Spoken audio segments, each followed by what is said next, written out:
Hey, Caitlin, what value do you feel like you and this team got out of the playoff experience, and what did it to you reveal that you guys need in the future? Yeah. Like we talked about in our locker room after... WNBA fans were taken aback by Caitlin Clark's unexpected declaration. After a devastating playoff loss to the Connecticut Sun, the Indiana Fever point guard has made the decision to finish her season. Days after the humiliating loss, she made her declaration. Although her choice may surprise both fans and onlookers, it shouldn't be taken as a total surprise. On and off the court, Clark has encountered constant opposing players, supporters, and even members of the general public. So the Indiana Fever season unfortunately comes to a close here at Mohegan Sun Arena in Uncasville, Connecticut after a furious fourth quarter frenzy to make this thing a game here in a must-win Game 2 against the Connecticut Sun. This Sun team, you have to give them credit. They are a veteran-led team. They're a team that's been here before. They are a sound basketball team. It just felt like throughout the game, every time Indiana went to make a run, they countered with another run and just made more plays at the end of the game than the Indiana Fever did. The Fever were taking the lead. It was back and forth in that fourth quarter. You have to really recognize the mettle this young team showed, but Marina Mabrey, the Golden Domer, the Notre Dame alum, the dagger at the end to end the Fever season here in Connecticut. 87-81 your final. Caitlin Clark, 25 points, 9 assists, 6 rebounds. Aaliyah Boston, 16 points, 19 rebounds. This Fever team left it all out on the floor. There is no denying that. It's disappointing. There's no question about it. Caitlin Clark's outstanding performances during her debut season drew the league's notice. Even though the Indiana Fever's performance might not have accurately represented her unique genius, she displayed her enormous talent right from the start. Last night, Caitlin Clark put on a show. 24 points, 19 assists, and that's why I'm watching and I'm kind of laughing at the people who are trying to make this an argument or a discussion that Angel Reese is somehow the Rookie of the Year. And this isn't anti-Angel Reese. I told you, she is relentless. She reminds me of Moses Malone. If you're old enough to remember how Moses played, his shot wasn't pretty, but he was relentless. Both ends of the floor. He was going to get rebounds. He was going to get garbage points. Putbacks. Aesthetically wasn't pleasing, but Angel Reese is kind of like Moses Malone. Caitlin Clark took her game to a whole new level during the Olympic break. She even made the shortlist of WNBA MVP candidates at a number of online sportsbooks due to her exceptional performances. However, Clark's treatment on the court has garnered a lot of attention this season. Notably, she has been the target of 17% of the league's egregious fouls. The WNBA has committed 31 flagrant fouls this season, 30 of which are classified as flagrant 1 and 1 as flagrant 2, per data from across the timeline. On May 25th, the only flagrant 2 foul, which carries an immediate ejection, was committed against Reese. Alyssa Thomas of the Connecticut Sun committed the foul. Did you, when you went and kind of swatted at Caitlin, did you intend to hit her in the eye? And if so, could you just, or if not, either way, could you talk about what happened on that play? I don't even know why I would intend to hit anybody in the eye. That doesn't even make sense to me, but no, I didn't. I didn't know I hit her, actually. I was trying to make a play on the ball, and I guess I followed through and I hit her, so obviously it's never intentional. That's not even like the type of player that I am. So yeah. Did you and Marina kind of laugh about it afterwards? It looked like there was later on in the game they caught you guys laughing about it? No, I just told you I didn't even know I hit her, so I can't laugh about something I didn't know happened. Circling back on the play with your eye, what would you say to the crowd of people that think a hit like that was intentional? Maybe even warrants a suspension? It wasn't intentional by any means. You just watched the play. It wasn't intentional. Caitlin Clark endured harsh abuse on the court, especially from the Connecticut Sun's Dijanai Carrington and Marina Mabrey. Even during the playoffs, Carrington's eye-poking of Clark was one instance that garnered a lot of media attention. Once more video appeared on social media, it became a trending subject. The referees decided to do nothing about the situation in spite of the outrage. Because we are super competitive and just having a competitive edge, I love my teammates and I always have their back, so it's just a competition. I think we see a lot like, and then you express by yourself in the NBA, we see a lot of players who have everything. We see a lot of players committed basketball. What's your thoughts on the changing the dialogue of the W to embrace that? Yeah, it's just competition. I mean, I feel like that feels on fire. How me and Kennedy, we were kind of brought up, how me and Kennedy play our games. We go off of energy, and we're a dynamic duo where we come off a lot of energy, and we're just super competitive every single day. So hopefully that translates obviously to the WNBA, but I think we've started and done a great job being able to continue that. It's all love.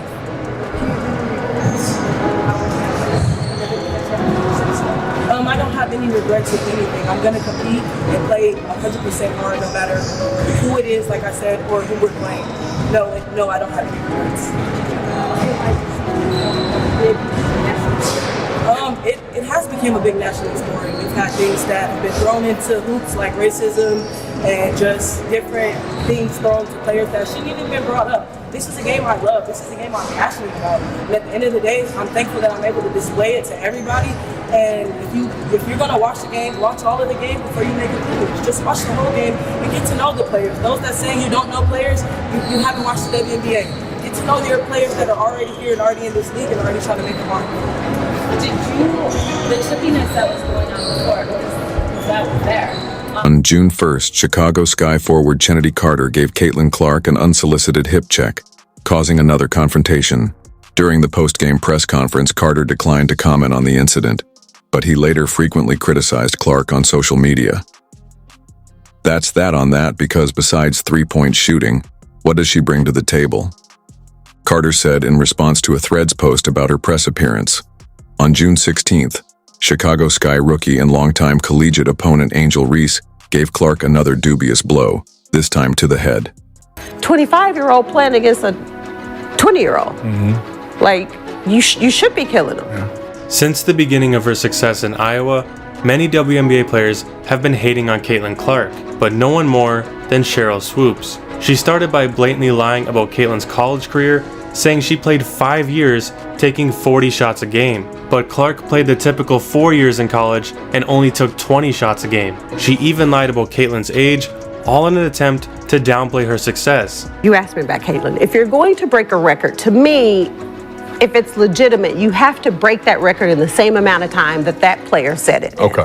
When she was called out for it, she played the victim and called Clark a bully. Well, I mean, if you want to talk about bullies, we can talk about every time Caitlin has the ball, she pushes off. Oh, no. I'm just saying. After a slow start to the season, Clark led the Fever to a comeback in the standings and broke multiple records while doing so. Sheryl Swoopes ignored Caitlin Clark and claimed Angel Reese was the Rookie of the Year. Sheryl Swoopes would then go on her podcast to give everyone on the Indiana Fever credit except for Caitlin Clark, purposely ignoring her impact on the team. I think the Olympic break really helped Indiana. I'm going to say shout out to Lexi Hull. I'm a big Lexi Hull fan. I watch her in AU. Kelsey Mitchell is just stroking. She is just shooting the basketball. Aaliyah Boston, almost a triple-double. I know we're talking about To on-court issues, Caitlin Clark has received criticism from people who appear to be targeting her success and outright contempt from some former players, such as Sheryl Swoopes.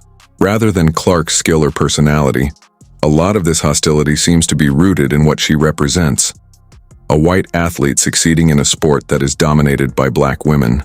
Her three-point shooting overall, her flair for testing her range every night and knowing that the other team's going to try to take it away. And she's fearless. No shot is a bad shot, and when you can shoot it as well as she can. She just adds another element of surprise that you can't really game plan for because it's so kind of just unseen. And once she crosses half court, she's within her range. It's always a threat. Biggest thing is how she balances that and her playmaking ability to get everybody else. Reason is the first casualty of emotion. When you feel very emotionally about any subject, it becomes more and more difficult to be reasonable when you talk about it, which is one of the reasons why I think I'm a good person to talk about this Caitlin Clark thing, because I don't have a horse in the race, if you will. I don't have a vested interest. I'm not trying to, as many people out there seem to be, from what I can tell on social media and whatnot, I'm not trying to turn this into a cause so that I can somehow increase my own lot in life. I see the situation for what it is, which is a bordering on unprecedented set of circumstances in a team sport. And it is okay, even though you are a talk show host, to sometimes say, I see both sides. Be hosting the show with one of my great friends. I'm Mina Kimes, and you consider us friends? Well, I did, but as the kids say, it's been a minute. Where have you been? It has been a minute. I've been sitting around waiting for the call to host. Do you do other shows? I never see you anymore on TV. Are you doing other shows, or this is just it? I'm always available to host with you, Frank. That's what I want to hear. That's what I want to hear. Good job. So happy to have Mina along. Welcome to PTI, everyone, with Mike and Tony off tubing on the Shenandoah River. I'm joined by my esteemed colleague from NFL Live and the Mina Kimes Show, featuring Lenny, the aptly named Mina Kimes. Wow! They never do that with me. All right, let's start today with some youth soccer, of course. 14-year-old Kevin Sullivan became the youngest player to take the field for an MLS team last night when he entered the game for the Philadelphia Union late in the second half.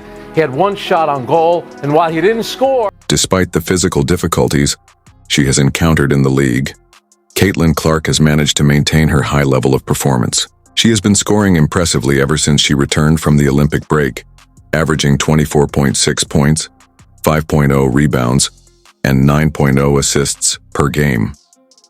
When it started to turn, and towards the end of the game, Fever's up by 2. They're sensing their first win of the season. Caitlin Clark put in 2 threes that were from way deep, and the place went nuts. Absolutely insane. And she gave kind of a shrug. She dapped up your friend, Kutcher, who was sitting at half court. And actually, after the win, came out to say hi to him. And the place went nuts when she came back out. I mean, absolutely 100% playoff atmosphere in that building. It was filled up like a playoff game, and it was playoff Lakers tickets on the secondary ticket market type prices. It was pricey, man. It was off the... It's impossible to predict how long Caitlin Clark will put up with this kind of care. She has accomplished incredible achievements this season in spite of the difficulties. With 337 assists at the end of the regular season, Clark set a rookie and league record for the most assists in a season. She also established the record for the most three-pointers made by a rookie in a single season, and became the first rookie in WNBA history to record a triple-double.